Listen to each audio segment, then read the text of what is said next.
আর এখানে আছে কাঁচা লঙ্কা, আদা আর লেবু, সব একবারে ঢুকে দিয়েছে। 500 আদা আছে না? আদাটার দাম কম বলে এখন আদাটা নিয়ে নেওয়া হয়েছে, তাই তো? নইলে পরে আবার দাম বেড়ে যাবে। পেঁয়াজ 50 টাকা নিল না? 50 টাকা 2 কেজি, 2 কেজিতে না 70 টাকা। 70 নিয়েছে, 35 করে, 40 করে 1 কেজি দিচ্ছিল। বেগুন, আর এখানে আছে আলু। আর কি আছে? শুধু আলুই আছে না? হ্যাঁ জ্যোতি আলু তো না? হ্যাঁ, জ্যোতি আলু 3 কেজি আছে, 3 কেজি আছে না? 3 কেজি আলু।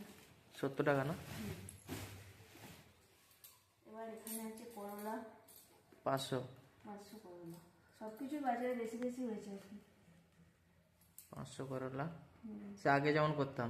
হ্যাঁ, আসলে বাড়ি থেকে আনা হয়েছিল সবজি, আগে সবজি ছিল সেজন্য আনা হচ্ছিল। হ্যাঁ এখানে আছে বেতে শাক, অনেক বেথুয়া বলে এখানে। হ্যাঁ, বেথিয়া, বেথিয়া বেথুয়া।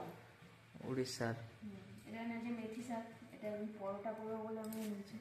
এইটা দিয়ে তো কসুরি মেথিটা করে। হ্যাঁ, এটা শুকিয়ে শুকিয়ে করে।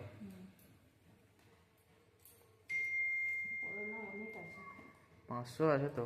টমেটোগুলো দেখো ফেটে গেল নাকি? না না, ফাটবে না। 10 টাকা করে কেজি টমেটো। কুমড়ো শাক আনা হয়েছে। কুমড়ো শাক, শাক আছে, অনেক রকম শাক আছে। কুমড়ো শাক। এখানে ফুলকপি আছে একটা 500। আর কদিন পর? তো খাওয়া সামনে হবে, এখানটা এরকম মেলা থাকে একটা ছোট। তখন নেব। আর এখানে আছে টমেটো। 1 কেজি টমেটো আসলে খুব সস্তা, 10 টাকা কেজি 10 টাকা করে কেজি। মাত্র। সব বার করি। হ্যাঁ, বার করে দাও।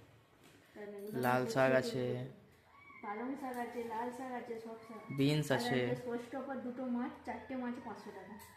4টে মাছে মাত্র 500 টাকা। কি মাছ বলো তো? কি মাছ? সারপ্রাইজ শাক, সাসপেন্স শাক। যে কি মাছে 500 টাকা হতে পারে? 4 পিস মাছে, মানে 2 রকমের মাছ আছে, 2 পিস 2 পিস করে 500 টাকা হতে পারে। এখানে আছে কড়াইশুঁটি, শীতকালে। এটা দেশিটা, খেতে ভালো হবে এটা। 500 কড়াইশুঁটি না? কত? 25 টাকা। পরে আছে বিনস আছে, বিনসটা 250 নেওয়া না?